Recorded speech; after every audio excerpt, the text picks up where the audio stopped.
Bonjour, moi je suis Réjeanne Rua, je suis chef d'équipe au Centre d'immunologie de Marseille-Lumini. On est où là? Là on est aux frontières du cerveau, dans les méninges. Les méninges, parfait.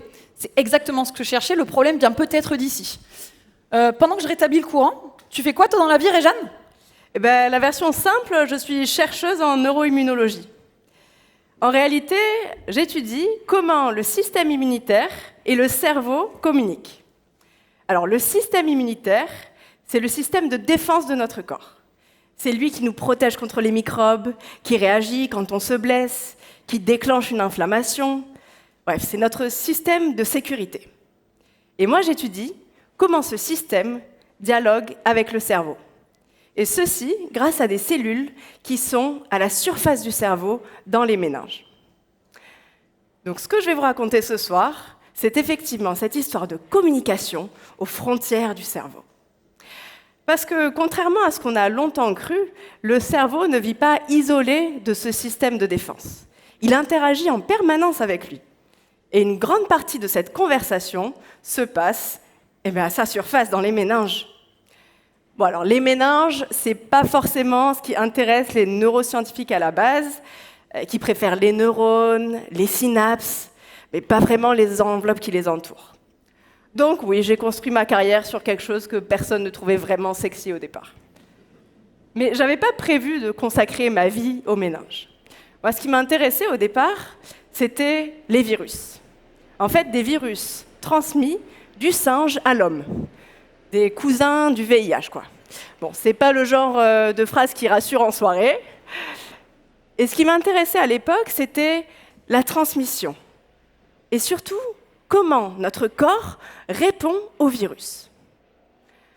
Alors, en 2014, je pars aux États-Unis.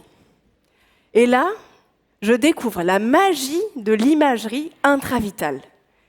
Pouvoir observer en direct des cellules se battre contre les virus. Alors, les cellules qui m'intéressaient le plus à l'époque, c'était les macrophages. Alors, je vous rassure, c'est le seul gros mot de la soirée. Réjeanne? Oui. Réjeanne, attends, je pense qu'on a le retour visuel. Ah parfait. Alors, les macrophages, pour ceux d'entre vous qui ont eu la chance de connaître « Il était une fois la vie », ça ressemble à ça. Mais sinon, dans la réalité, un macrophage, c'est plutôt comme ça. En fait, c'est une grosse cellule du système immunitaire qui capture les bactéries et les digère pour nous en protéger. Et donc, du coup, je me suis demandé, ces macrophages, où sont-ils? Et on s'est rendu compte que la plupart des cellules immunitaires qui protègent le cerveau ne sont pas en fait dans le cerveau lui-même, mais à sa surface, dans les méninges. Et là, je me suis dit, oh là là, on est passé à côté d'un truc énorme. Spoiler, oui. Parce que comme je vous le disais, quand on pense au cerveau, on imagine les neurones, les émotions, la cognition. Et on ne pense pas trop aux méninges qui les entourent. En fait, pendant longtemps, les méninges, on a considéré ça comme une simple protection mécanique, une espèce de papier bulle. Mais en regardant de plus près, on s'est rendu compte que les méninges sont remplis de cellules immunitaires, dont mes préférés, les macrophages méningés. Et donc, dans mon laboratoire, on s'est demandé, est-ce que ces macrophages sont importants pour nous protéger contre les infections?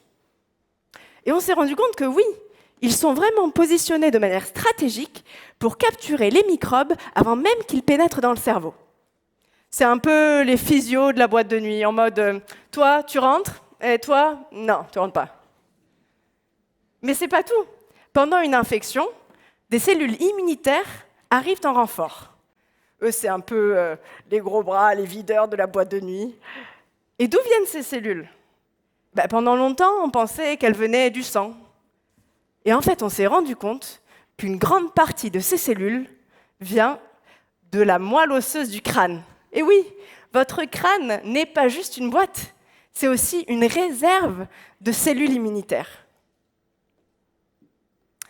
Et les macrophages, ils ne passent pas leur temps tranquille au bord du cerveau à attendre que les virus arrivent. En fait, on s'est rendu compte que même en absence d'infection, les macrophages sont très actifs. et ils participent à la construction du cerveau. En fait, pendant les premières années de vie, le cerveau est en plein remaniement. Les neurones migrent, les synapses se forment, c'est un chantier gigantesque. Et les macrophages sécrètent des molécules qui participent et qui aident à cette réorganisation. Donc en fait, ce n'est pas juste les éboueurs et les physios, mais c'est aussi des architectes. Et ça, en fait, depuis le plus jeune âge. Parce que pendant la grossesse ou pendant les premières années de vie, une infection ou une inflammation peut être associée à un risque accru de maladies neurodéveloppementales, comme l'autisme ou la schizophrénie. En fait, une inflammation au bord du cerveau peut avoir un impact à long terme sur la cognition. Et nos macrophages dans tout ça, ils font tout leur possible pour limiter l'inflammation et aider le cerveau en construction, même en cas d'infection. Donc en fait, les méninges, ce n'est pas juste les enveloppes du cerveau, mais c'est aussi un centre de décision qui régule l'inflammation et la construction du cerveau. Voilà, donc avec toutes ces recherches, on travaille maintenant avec des cliniciens et des médecins pour savoir si ces macrophages méningés sont aussi impliqués dans diverses pathologies humaines, comme l'autisme, mais aussi Alzheimer, les glioblastomes, les accidents vasculaires cérébraux. Et l'idée est simple, si ces macrophages peuvent aider le cerveau, est-ce qu'on ne pourrait pas un peu renforcer leur rôle de soutien et de protection ? Bon, alors je ne vais pas vous annoncer qu'on a de suite le produit miracle, mais on commence de plus en plus à comprendre comment les choses fonctionnent, et ça c'est vraiment une première étape avant le passage en clinique. Voilà, donc tout ça, c'est les questions qui me tiennent éveillée la nuit.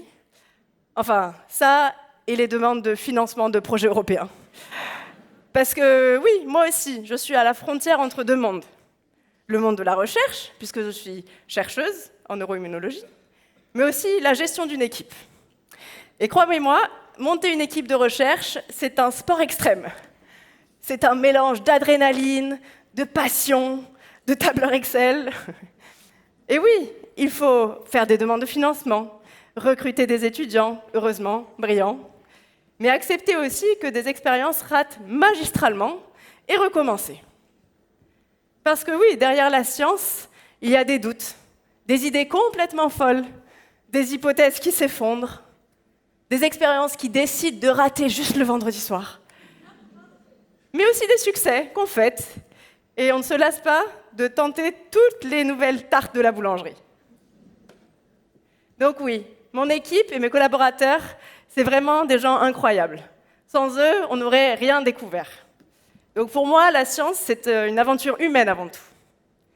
Et au final, en passant des virus aux macrophages méningés, en passant des infections à la cognition, je me suis rendu compte d'une chose, les frontières sont toujours des endroits passionnants.